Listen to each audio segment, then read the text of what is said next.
If you look at the legend of Zelda's big mythos, you'll find a solid but not inherently interesting story. There's a prophecy, corruption spreading through the land, a hero that must grow his courage and face the odds, a typical chosen one tale. But even with this very archetypical story, Zelda's writing is considered excellent, and that's because of the little moments, the side characters, the architecture, the weird people you encounter. From a noble talking boat calling you dull-witted, to a rock king unable to resist your sweet ocarina tunes. From a sumo class for really skinny people, to incorporating a dead dance master fulfilling his last wish. And the last entry in the series, Zelda Breath of the Wild, is really no exception. From a forgotten romance with a magical fish lady, to a showdown with a clumsy, banana-loving, telekinetic ninja. From a dog-humored, just a god of horses, to a no-nonsense princess who's not magical, but it's a patron of science. There's a lot to love in the details here, so let's draw inspiration to make our world-building details just as alive as those. Welcome to the Worldbuilding Tower, a series of videos in which I first introduce you to a wonderful piece of world building, and from that I extract an exercise that any creator can use to hone their own world building skills, and at the very end I present my own version of this exercise, not as a guide or the right answer, but just as an example of what could be done with this set of rules. If you're interested in world building, consider subscribing to this channel. It is a small channel, but it's from the heart. As I mentioned in the intro, today I don't want to talk about Zelda Breath of the Wild's main story arc, but instead I want to isolate some great piece of detail, of extra content, so we can learn from it. So what I'm gonna explore is one of the most beloved side quests in the game, the building of Tarrey Town. This is a completely optional side quest, but of course, to talk about it, I'm gonna have to spoil how it works. And if that means death to you, then you can skip to this timestamp here, and I won't talk about it anymore, okay? 3, 2, 1. Tarrey Town is the end result of a quest called From the Ground Up, in which you help a diverse group of folks to build a brand new cute village. Your task here is to find the right candidates throughout the vast land of Hyrule. As the city establishes itself, you'll need to find people with particular skills and also a will to move there. For example, when the city was full of boulders, you needed to find someone with enough brute physical strength. So you find this Goron who's disillusioned about his work and is happy to take the offer. Another time, when a Tarrey Town couple decided to get married, you're tasked with finding a priest to run the ceremony. And you might have stumbled upon this old Zora who needs to marry one more couple to fulfill his life's mission. As you bring people, the city grows, and as it expands, the music changes. You're bringing people from all the corners of Hyrule, and if you pay attention, they add their own instruments and melodic flourishes to the soundtrack of the city. This is how Tarrey Town sounds when it has a single inhabitant.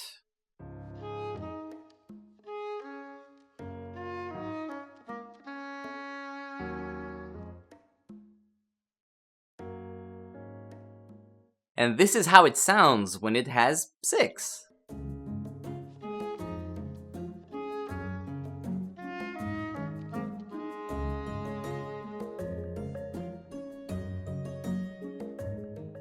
The characters here have distinct personalities, and ways of talking, and desires.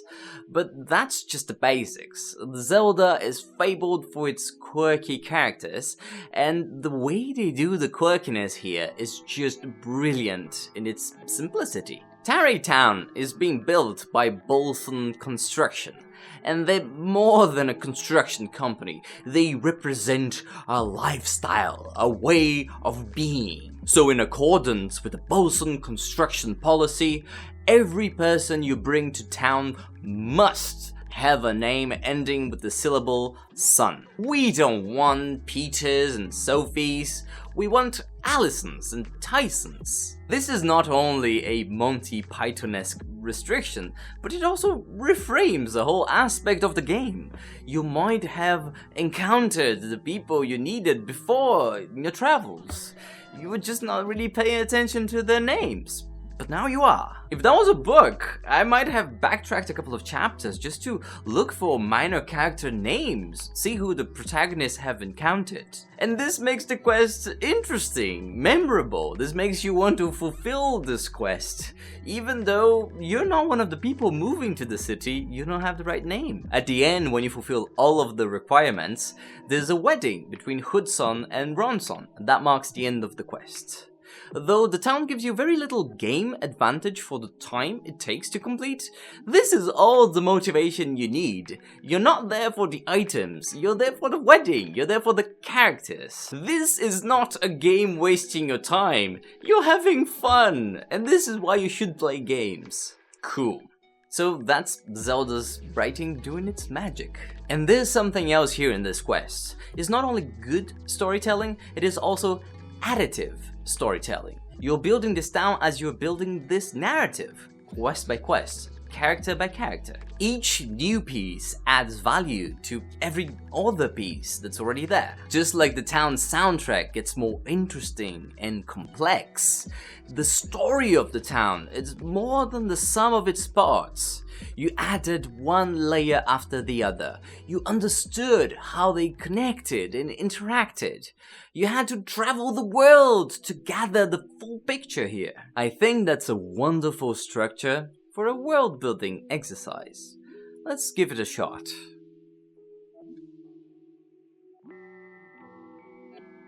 So for today's additive side element exercise, we want to focus on something that's not part of our main quest. We want the details, the sidelines, the other stories that can influence and be influenced by our protagonists, but are, all in all, a micro-universe of their own, separated from the main plot. We'll begin by creating a context, and more importantly, a calling. The protagonists will encounter that narrative element, and they will be presented with an invitation that just happens to not fit our main heroes. But it's a clear enough invitation so you can imagine, like, oh, I know who could fit in that box. And just like Hudson's calling to build a new town preludes the expansion and the complexification of the narrative element that is Tarrey Town, our calling must also hint at the future augmentation of our narrative element. And this is exactly our next point. How does the element evolve?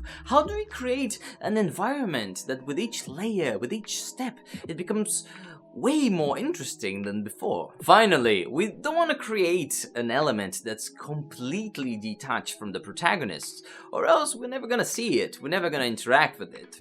So we must create a relationship between the main story and the side element. How will the heroes interact with this part of the story from time to time?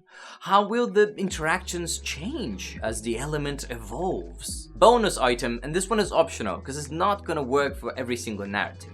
But Zelda is fabled for its quirkiness. The characters are a bunch of lovable weirdos. So if you want to go full Zelda, can you imbue your narrative element with that lovable weirdo energy? We shall see. And with that, the next part of the video is my own take on the exercise, which is not better, not worse than anybody else's, just one possibility out of infinite for this exercise.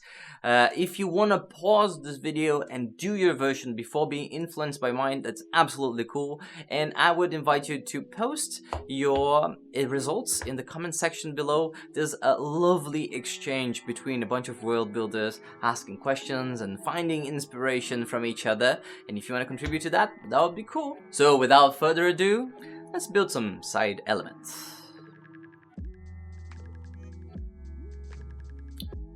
I'm gonna do my best to add Zelda's quirkiness. You tell me if I succeeded. Here's my context, then my calling. Ludi grew up hearing the tales of the space nomads, of the ever-moving tribes that ride the stars. But being born in a family of cushy zoo owners, he was not exactly the raiding and pillaging type, you know? But one day, he obtained a most exquisite creature, a giant space slug. Space slugs are fabled for being versatile. They're big enough and malleable enough so you can fit entire constructions, even entire biomes inside their squishy bodies.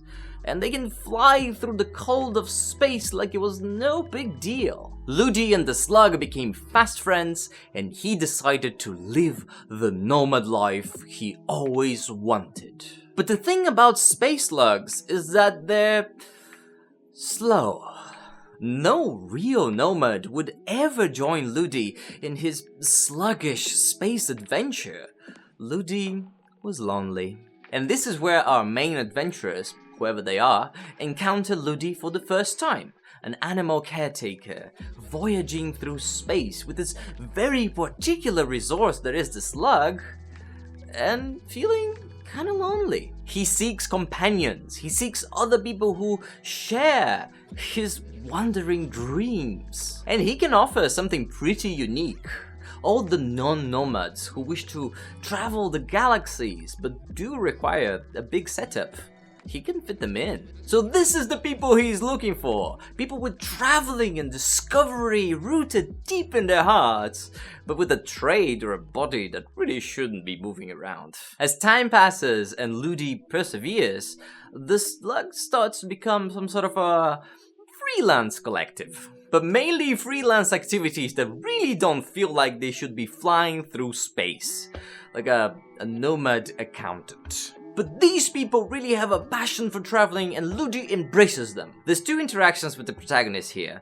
After getting to know Ludi, they understand his whole spiel and his offer. So when the heroes meet somebody with a wandering soul, people who really want to explore the universe, but they happen to have a full crocodile farm, or they require magma to breathe, they point them to Ludi. And sometimes during the travels, the heroes happen to stumble upon the slug and use its services. And that's an interesting bit. The slug never has exactly what the heroes need, just some other similar-ish service that ends up working. Perhaps the heroes need to escort a ship safely, but instead of hiring some guards, they hire a fungus expert that covers the ship in mushrooms and make it undetectable by the enemy. Perhaps the heroes are looking for a jester for court entertainment, but instead they hire a prodigy mathematician who can solve Rubik's Cubes so quickly that it mesmerizes the king for hours. Anyway, you get the idea. So that's it for today's episode. Here's a playlist with more Worldbuilding Tower videos if you're interested.